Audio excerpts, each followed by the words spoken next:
Thom Hartmann here on the best of the rest of science and green news. You need to know this. This past Sunday was the 4th anniversary of the BP oil disaster in the Gulf of Mexico. Despite what you've heard from BP, the wildlife, the environment, and the residents of the Gulf are still dealing with the effects of that massive oil spill. A new report from the National Wildlife Federation found that many animal species are still struggling to recover from the 2010 disaster, including bottlenose dolphins, bluefin tuna, sea turtles, and many others. Residents who lived near the spill and those who worked in cleanup efforts say they're still dealing with skin boils, respiratory illnesses, and depression. Many coastal environments that were once home to birds and wildlife are now just stretches of barren land and dead mangroves. And just a couple weeks ago, Florida Department of Environmental Protection officials discovered more than 350 tar balls on the beaches of Escambia County. The oil is not gone. The environment is not restored. Residents' lives are not yet back to so-called normal. Yet BP continues to claim that they fixed the Gulf, and reports that show otherwise are just political advocacy, not science.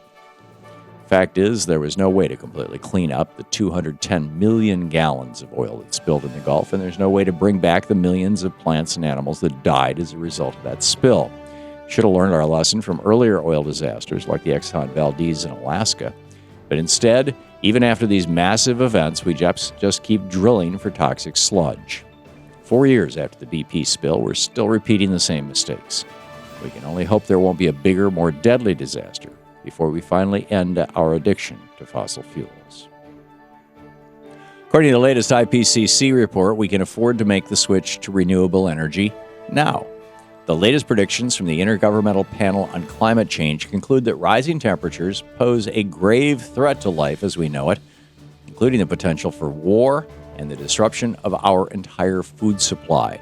However, the economic analysis in that report shows that we can make the necessary changes to prevent that future from becoming reality. According to the analysis, if we divert the money we're spending on fossil fuels to renewable energy and conservation, we would only lose about 0.5% in economic growth. And that report doesn't even factor in the huge benefits that come along with making the switch to green energy. Not only would we save our planet and our health by switching to renewables, but we would create green jobs and stop spending money on cleaning up oil-related disasters. The facts are clear.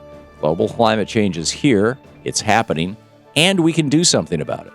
The world has the tools, but we need the willpower to stand up to big oil and make the switch to green energy. According to radcast.org, there's been another dangerous mistake at Japan's Fukushima nuclear power plant. Last week, TEPCO announced that 200 tons of highly radioactive water flooded basements at that plant after the wrong pumps were left on because of human error. The tainted water that filled the basements was used to cool nuclear fuel rods, and it leaked before going through a radiation-reducing purification process. That means that the water was highly radioactive, and it's just the latest example of how dangerous the ongoing situation is at Fukushima.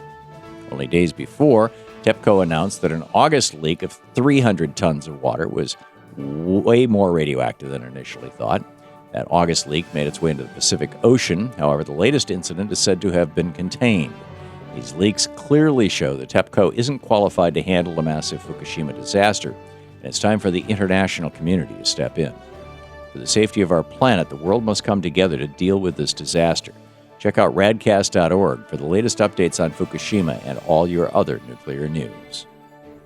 Coastal restoration provides more jobs than offshore oil drilling. According to a new report from Oxfam America and the Center for American Progress, 17 jobs are created for every $1 million invested in restoring coastal ecosystems. In comparison, only about 9 jobs are created for every million spent on oil and gas development. And benefits don't stop there. For every $1 spent on coastal restoration, we get back $15 in net economic benefit. Caring for our coastal environment actually pays off for our economy with improved fish stocks, increased recreational opportunities, health benefits, and protection from storm surge. Mark Schaefer of NOAA said, "The economic benefits are remarkable.